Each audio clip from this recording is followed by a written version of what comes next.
is to do with clear constitutional principles. Part of it is working out how we can actually reform a whole series of different processes in government to actually make it genuinely satisfying to get involved at a local level. Because it cannot make sense for me to say to a young person, here is a heroic job for you to be a local councillor, this is your chance to transform your community, put your stamp on it in over 40, 50 years, make your neighbourhood or village, a beacon to the world, if it actually turns out that you can't really do anything, that all you have is a surrounding of officials, or council officials saying to you this can't be done, of regulations saying this can't be done, so that things that you would have thought are quite trivial, maybe you want to put up a statue of a local resident, something that in the 1860s you would have been able to do very, very rapidly, almost effortlessly, but would now turn out to be something that you'd be very lucky to be able to achieve in about 4 years. And you would achieve it at the end, having spent, I've just been through this before I get on to the Baroness. Classic example of this, if you look at the way in which Britain's changing, is if you look at the anniversary of the Battle of Flodden. So Flodden happened in 1513. The town of Selkirk in 1813, the 300th anniversary, set up a statue of the Suitor of Selkirk, a heroic Selkirk resident who fought at the Battle of Flodden, and this has become the icon or the symbol of the town. It's on every postcard, everybody wants to be photographed with it. That's the 300th anniversary. What happens for the 500th anniversary in a much, much wealthier country with huge resources at its disposal, determined to do something in Selkirk to really commemorate the 500th anniversary? The answer is they get as far as planting a small peace garden around the base of the statue at the end of a large process of community consultation, and at a cost, I believe, don't quote me, I may be wrong on this, but at a cost, I believe, of £100,000 for the construction of a small peace garden around the base of the statue. So there is a sort of weirdness going on, which is that if we're asking people to take on a heroic role, to transform and become, 19th century civic leaders, there's a lot of stuff that would have to be Baroness asked the question about representation, which I think is very fundamental, and I think that also is a problem. There's a vicious cycle, which is that you do get this dreadful sense that part of British culture has become so alienated from the whole idea of politicians and politics. And we saw this with the mayors. I was stupefied. I assumed that after, the jollity of Boris charging around in London, everybody would want a correctly elected mayor. Instead of which, of course, what everybody said is, we don't want more politicians, we don't want another layer of bureaucracy. And of course, as Simon Jenkins keeps pointing out, we have far fewer elected politicians in this country than any comparable country in the world. Right? We have something like 1/10 of the number of elected politicians that the French have, or the Germans have, or the Swedes have. We have very, very few elected people. But it seems somehow we want even fewer. So when I said to my father, my father's now 92, and he asked me what I was doing today, and I said I was going to talk about local democracy. And his immediate response was, oh God, there we go. More politicians, more committees, more talking shop, just what we all need, right? Because somewhere in the back of his mind is some sort of fantasy of some technocratic state which we must fight against. Yes, I would like to pick up directly on that. I admire very much what you've been saying. But there is a whole area of very strong activity going on. My name is Helen Marks, and I'm a trustee of Civic Voice, which rose phoenix-like from the ashes of the Civic Trust. It represents at the moment at least 270 civic societies up and down the country doing fantastic work. Unlike the people you described in Cumbria, they do come together. They do create trusts, proper registered trusts with the Charity Commission, and they are not single issue groups. They cover a wide spectrum of things, and they really care about their societies, the places they live, I mean, not just the civic society. It seems to me, having had quite a long experience of doing this sort of thing in my retirement, that the real problem, which you've also touched upon, is that it is the way politics has been driven lately, and it's become more and more ideologically hidebound. One of the things I say to our local Camden councillors, when they call us the usual suspects. And I said, well, if I'm a usual suspect, what does that make you? You've been a councillor for about 40 years. But somehow, because they're political, now this ties in with the fact that the political parties are losing membership. Our local societies in Camden have far more members than any of the political parties. And yet they still have the effrontery to denigrate us. You know, as somehow, because we don't belong to their political party, what we say can't be worth very much. So as a colleague in Paddington there said, you know, it is very complex and very complicated, and I think possibly linked to what you said about such a sophisticated and now really relatively wealthy society.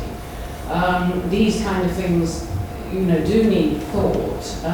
But I think also you have to go back to just human nature itself. You are always going to get people who, once they're given a route to power, grab it and stick with it and take it. And I fully empathise with the people who don't like the idea of a mayor. I think it's very alien to the whole British development, which you said at the beginning was the genius of the people. Not one person telling everybody else what to do, but the people. So there's a lot of complex issues there. And I would just like to sort of, you know, promote to you the idea that maybe civic societies and amenity groups, they don't have to be called civic societies, could be something. I mean, neighbourhood forums would tap into that, because it does give people an opportunity to develop that sort of thing. Thank you. Okay, thank you. Let me just take that very quickly and then I'll take a group of questions together. I'm both attracted by what you're saying and also troubled by it. I do think that there is something to be said for a formal structure where somebody has been elected and you know who's really in charge, and people have had an opportunity to see a manifesto and vote on it and give their opinion. Civic societies do that. They have a democratic structure and they elect their committees. Yeah, but the great thing about a structure of parish or town councils, as opposed to some independent thing, is that it has a much, much clearer designated electorate, territory, group, where everybody is an elector, everybody theoretically should vote, and the reason they don't vote seems to be anyway, the reason why the turnouts in American local elections turn out to be 60-70%, whereas their turnout in presidential elections are so low, whereas in Britain it seems to be the other way around, is largely that we have stripped so much power from local government, that we haven't begun to give back as much power to local government as we should. And that as one begins to give more power to local government, it's much more likely that high quality people will want to stand, it's much more likely that people will want to vote, and it's much more likely that you, if you have a particular vision for your parish or your neighbourhood, can contest it in that transparent political way by standing up for election and saying, this is what we want to do, and if you don't like me, don't vote for me, and if you do, do. The problem with the current system is it's intensely opaque. I mean, just to give one example of this, which would be the environment. If you were to look at a upland farm in Cumbria, or what's happening throughout the Lake District, what you actually find is different groups, which could be called the Royal Society for Protection of Birds, could be called the Environment Agency, could be called Natural England, could be called the National Trust, all with different sorts of agendas, some of them stripping sheep from the fell sites, some of them planting woods, some of them re-employing people to create bird sanctuaries, and nowhere in the whole conversation is anybody trying to step back and provide an overall vision of what the plan for this whole area will be. What you're actually doing is you're being buffeted around with highly intelligent, highly articulate, highly confident people who feel very offended if you say to the RSPB, what you're doing may be fine from your point of view, but it's actually disastrous for the cultural traditions of this area, it's disastrous for the upland farmers. People feel very, very defensive. They don't want to be challenged in that way. They talk about their membership base. They say, if you're the National Trust, they would say, we have millions of members. What do you mean that you're challenging us in terms of what we're doing, in terms of sheep movement or farms on the hillside? But the only way I really find of addressing that is by forcing people to get into the traditional public realm of politics. Yes, I'm going to take straight to that. My name is Tim Hall. I'm the County Councillor for Leatherhead in Surrey. is one of the problems that we actually have a bureaucratic system now which is defending itself. In my town at the moment, we have a parking review which has 70 different maps going on in the district. And even I, knowing the town well, had to find certain bits of the maps all put them back together. And at the same time, my district council produced on Tuesday 300-page greenbelt review. And the district council refused to engage with anybody, partly because they've been beaten up by the usual suspects from the community association, which I intend to try and still go out there. These are the problems that our bureaucracy now has got to the point where, frankly, it is killing people because 300 pages of greenbelt review is beyond anybody's sensible, unless they are resigned. John Barker, Corporation of London. I think one of the reasons people have stopped voting is because in fact, I agree with your father. I think we have too many layers of government. And because I've been on a Metropolitan Borough, on the London Borough, and now with the Corporation of London. So I was elected when I was 22. And I thought I could change the world. I realised I can't, and I'm almost at the end of the line. But when I started, there's a bit of pro bono. We got no allowances. And what I see now is this gaggle of politicians at all levels, all doing rather well. I mean, I've always had a real job. My politics was largely my hobby. I didn't expect anybody to pay me for doing it. And so now I see I'm surrounded, except in the City of London, I'm surrounded by London politicians who we have a local government dinner in Mansion House at the beginning of the year. And everyone there, apart from the Corporation of London, are in the gravy train. And I think this is the way they are seen by the voters.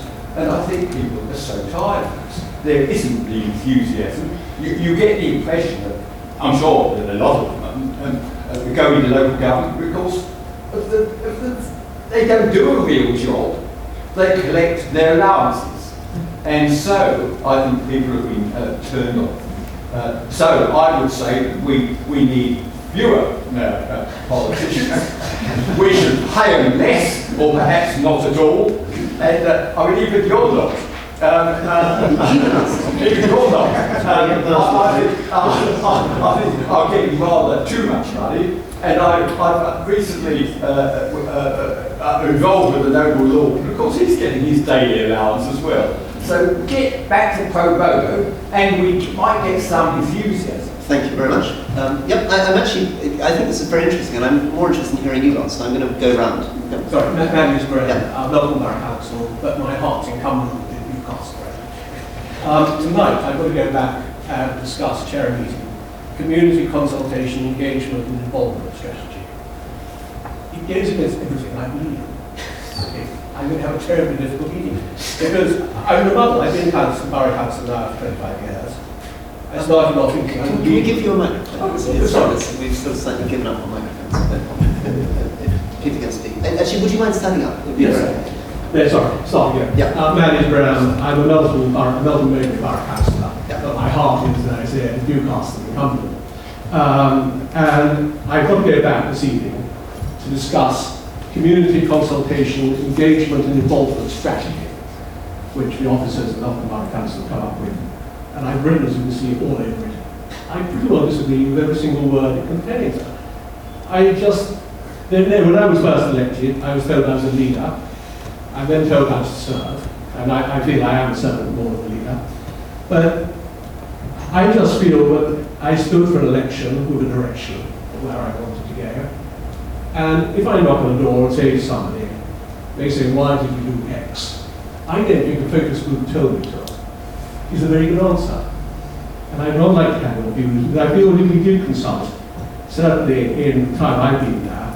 There's a lot of things Melbourne Borough Council has done which we've never got through, and this country will never have a meeting if we consulted too much. So I'd just like your views to see where I am right and where I'm wrong. Very good, thank you. Who's next? Just hand it to someone else with their hand up. Yeah. We'll get to everybody, don't worry. I've really got to take you to task because you're so lucky, aren't you? You live in a place which is super. You actually have some, really interesting constituents who are beavering away, doing all sorts of things which actually sort of either increase or reduce your post bag. So, I mean, I think there's a perspective here. I live in Hugh Robertson's constituency, and I joined the Conservative Party because this was a good way to see more of girls' needs, yes? And I think, in a sense, there are other ways now, really. You could say that. Totally correct. But there you go. There's a drive for membership, and it's interesting, isn't it, that membership has actually decreased for a long time. Now, in a sense, what are the components of this? And let me press you on this. I think the test is, can you shift your local medical service? And if you are in local government, as I am, hugely difficult. If you're an MP, and I'm sure you've had to go at various things, really difficult. So there are, as the last speaker said, there's a range of defensive bureaucracies across this country which are well entrenched and actually almost dynastic. You can't get into the BBC unless you're a Dimbleby or somebody else, yeah? You can't leave, if you're a Dimbleby. So there's a clogging up of the system. And whilst I think there are things wrong with this, I think there is a cycle. And I think the tide is now out on politics, and it's in on single issues, because people perceive single issues, rightly or wrongly, as the things that are much more important than belonging to a group or a party. And the difficulty with politics and the hierarchical bureaucracies is that they can't shift the single issues. So unlocking the single issues may get you back into the democratic process. Yeah, super. Thank you, Hannah. I'm afraid we're such short contributions, but please contribute. Yeah. Hi, I'm Alice. I work for Alex Thomson. I work for the charity Age UK, and I just wondered how much engagement you have with older people in your constituency, because I think for the most part what you've talked about applies to younger people, but perhaps not for the older generation. I know you mentioned an over 65-year-old. Because I think I would probably argue that older people are very, very active in their communities, particularly in rural communities. They're often the primary sort of users of certain local services and also volunteers in their community. Thank you. I'm usually attacked for attacking young people and championing old people. That's generally my shtick is that the older retired people are the heroes who are doing everything. That's the best. Well, I'm really just one point though about volunteering though. I think it's true that a lot of people do want to volunteer and go to their local charity, but I think the issue isn't just with the too much bureaucracy. It's also volunteers aren't cost free. They cost a lot of money. Charities can't afford to pay to have volunteers for their training and upkeep. So sure, absolutely, I agree too. Gentlemen, that's one. Please stand up. New category electoral reform services. Just briefly, I think we've heard lots about the issues of lack of citizen engagement, or citizen engagement not filtering its way up through the relevant channels. I wondered what your thoughts on practical innovations to democracy in terms of addressing this issue are. Thank you very much. The gentleman there has been very patient. Thank you. I'm Clive Jacobson. I'm a retired management consultant, specialising in local partnership working. And before that, I was in local government, and I had another career before that. In your talk, you said, I think, virtually nothing about the role of politicians in this kind of vacuum you described, both at local government level and at Westminster. I'm interested to hear what role you think they should play, or whether they're actually an obstruction to this happening. In my experience of working locally, the best politicians, and it's absolutely intrinsic to success that had politicians on board, was that they were both supportive, had integrity and values, but didn't try to ram everything, a set answer down people's throats. And just in response to something you were saying earlier, at Sanchez, the motto is serve to lead. Gentleman here. As the councillor representing Sandhurst, so it's probably a rather good queue. I'm very qualified to speak for old people and for people on the gravy train. on the question of the gravy train, I have to say that I have no conscience of this because I started off for free, so therefore I didn't think I went into it for that. But now as a portfolio holder, I get 23,000 a year. What I would say though, and I think it's worth saying, until that happened, I never ever had to face a selection committee at the ward level when there was elections. I was always the only fool willing to do it. Now we've got 40 candidates out there, and 4 or 5 will turn up at the selection committee because even if they're not a portfolio holder, there's 8,000 quid really for not doing a huge amount, to be honest. It does mean there's a wider variety of candidates. But again, to the lady from age concern, and at 79, I'm well able to speak for the old. One of our problems is there's a lot of older people now who are very skilled people, as you described. But when they've retired, they spend their time latching on to some thing like, are we going to have a pylon in our street or something? They're very erudite, but the huge mass of people who will not have any electricity in 20 years' time if none of these pylons are put in, their voice isn't heard. And I think that's where the elected members have to do that, and it's difficult to do, difficult decisions, but I needed to get those points. Thank you. Super. Lady there. Thank you. Erica Popplewell from CPRE. I'm quite new into the job, so my reflection so far on neighbourhood planning, which you raised at the beginning, which I think there's such potential there.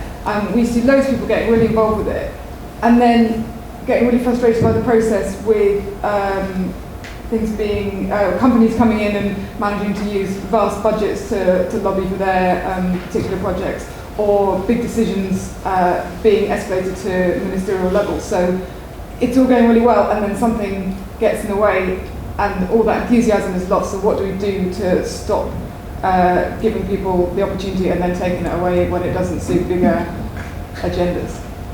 Okay. Yep. 3 more very quickly. 4 more. Please limit yourself to 20 seconds. Thank you. I'm David Boyle from the Weather Institute and various other places. I just wonder if I speak as a Liberal Democrat when I say I think you make the mistake of many Liberals, which is to think that decision making is maybe the highest form of life for people, when it's actually the American civil rights lawyer Edgar Kahn tells the story about the National Legal Services Program, which he set up in the 60s to sue the government to enforce your own rights. And when it was closed down by Washington, they advertised widely over the country people to come forward to give evidence about why it shouldn't be closed. It should by then help 30 million people. Nobody came forward at all. And I think the lesson for that story, he says, and I think this is right, is that somehow passivity breeds passivity, and that the underpinning of the decision-making function is a generally more active, voluntary kind of people. Super. Thank you. I teach a master's programme in community organising at Queen Mary, and what that does is take politics to institutions and get people to work together and say, what are our issues? Put the issues on the table, and then hold the politicians accountable for their issues. So at pre-election time, just next door at the Central Hall, there was a big event where Boris Johnson, Ken Livingstone and so on turned up, and the people had their agenda that they put to the candidates. The candidates have to say yes or no. Will they support living wage, affordable housing, the issues? And that's absolutely electrifying, because it's the people's agenda, and the politicians are then asked what they think and then held accountable for it. And it's why Boris Johnson has turned into a fantastic champion of the living wage, which was kind of unexpected. So my point would be that it is possible, but there's a method to it. And community organising doesn't happen by accident. And what we're doing is trying to train organisers so they can take this methodology to institutions, and then you find there's a huge passion for politics. But there is a method, it doesn't happen automatically. So in a democracy we need to put resources into making these kind of independent relations, because the problem with localism is relying on the state, as someone said, the bureaucrats to reform the bureaucrats, and their vested interests are not to devolve power most of the time. I'm many apologies to people who didn't manage to get in. I can see more hands here, but unfortunately we have only 2 minutes to go. However, I do think that was worthwhile getting everyone to speak, because I think what you have seen in that room, in this room, is the problem. Thanks. You have seen an incredible range of different. I began with this, right? We've never been so educated. We've never been so informed. So packed in this room are a whole series of highly experienced, energetic people, and all of you presumably combined by some interest in local democracy. And yet I've never seen so much disagreement. I mean, the range of different values, the range of different political positions, the range of different starting points, the range of different solutions proposed, the range of different allegiances, people who hold up community organizing as a model, people who hold up civic trust as a model, people who hold up development trusts as a model, people who hold up local councils as a model, people who reject the notion of paid politicians, people who embrace the notion of paid politicians, people who believe the ideal would be to present a menu to politicians and ask them to say yes or no to specific issues, and other people who say the most grisly thing about being a politician is having to do that kind of community consultation at all. Combined within this, right, is our problem, and this problem is called modernity. Right? It's to do with living in the 21st century. It is to do with the fact that we are no longer a uniform culture with uniform political beliefs. The views that are being expressed here draw on different political traditions. The traditions of Trotsky, traditions of Aristotle, the campaigns in the late 19th century for paid politicians, the belief in the 18th century of amateur politicians, of particular notions of public service, of ideas of community, rights, decision-making. Right? These are huge philosophical issues, and nobody in this room has actually managed to internalize fully, culturally, what our virtues are, what our values are, what our principles are, what our constitutional views are, what we actually think about elections, what we really think about parishes, whether we really think civil society organizations are or are not similar things to political parties or directly elected officials. These are so fundamental to our country. And yet somehow, if we are to come through the other end, we have to use the fact that this room is so full of experience. Every single one of you in different ways is campaigning, either with a concern for the old, or for civic trust, or for development trust, or in your local councils, all of you trying to shift and change your society. Other people in this room, think tanks, journalists, commentating on it, critiquing it, ministers. Somehow we have to get this conversation going and get some kind of sense out of it, because if we don't, none of our local communities will flourish. We will get stuck in a horrible kind of coagulated blancmange, a sort of mess of immersion and movement where the voices in this room, so diverse, so intelligent, so experienced, so various, will simply paralyze us, so that politics will become a shimmering performance, dancing between these different points, trying to placate them all simultaneously, giving a sense of difficult decisions and forward directions when in fact going nowhere. Thank you very much.